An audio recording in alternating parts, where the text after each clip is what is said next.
টাঙ্গাইলের কৃষকদের মাঝে তেমন সাড়া ফেলতে পারেনি ফিলিপাইন থেকে আনা MD2 জাতের আনারসের চারা।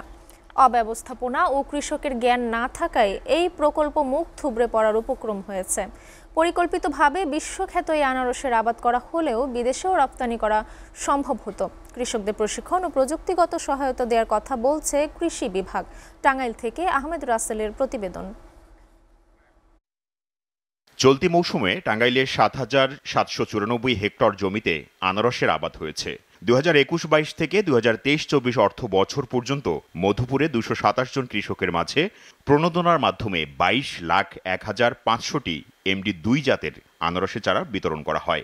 ওয়ালটন আবারও মিলিয়নিয়ার অফারে ওয়ালটন ফ্রিজ কিনে আপনিও হয়ে যেতে পারেন মিলিয়নিয়ার।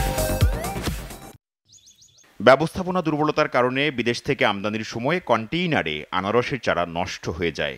এছাড়া প্রশিক্ষণের অভাবে অনেকে আগ্রহ হারাচ্ছে MD2 জাতের আনারস চাষের প্রতি। যে সমস্ত কৃষকের হাতে এই চারাগুলো তুলে দেওয়া হয়েছিল তাদের কোনো এটা উৎপাদন সম্পর্কে জ্ঞান ছিল না।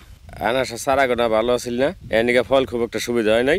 MD2 আনারস আবাদে কৃষকদের পর্যাপ্ত জ্ঞান ও প্রশিক্ষণের প্রয়োজন বলে মনে করছেন সংশ্লিষ্টরা। যে সময় আমরা বিদেশে না আসলেও সবাই আমরা অভিযোগ হইলাম যে আমরা বিদেশি আনারস আবাদ করবো। তা বিদেশি আনারস চারাটার কারণে এটা সময় নিতে হয়, বেশি টাইমে সময় নিলে তার বাদে সেই চারাটা আমাদের ফলন হয়।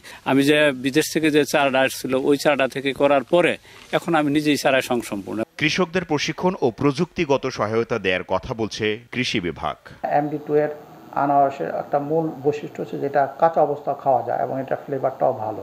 তো কৃষকরা এটা করতে চাচ্ছে না, কারণ তারা লোকাল যে ভ্যারাইটিগুলো আছে সেগুলোতে তারা বেশি অভ্যস্ত হয়ে গেছে। তা আমরা যদি প্রণোদনার মাধ্যমে আবার এগুলোকে অল্প আকারে যদি এগুলো ইন্ট্রোডিউস করা যায় তাহলে এটা আবাদ করা সম্ভব। দেশি জাতের আনারস থেকে 3 থেকে 4 গুণ বেশি ভিটামিন সমৃদ্ধ সুপার 8 খ্যাত MD2 আনারস বিশ্ববাজারে অত্যাধিক চাহিদা সম্পন্ন ফল। সুস্বাদু পুষ্টিগুণে সমৃদ্ধ হওয়ায় এ ফলের চাহিদা দিন দিন বাড়ছে।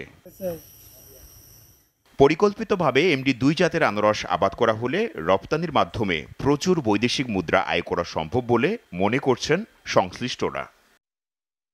SATV news desk.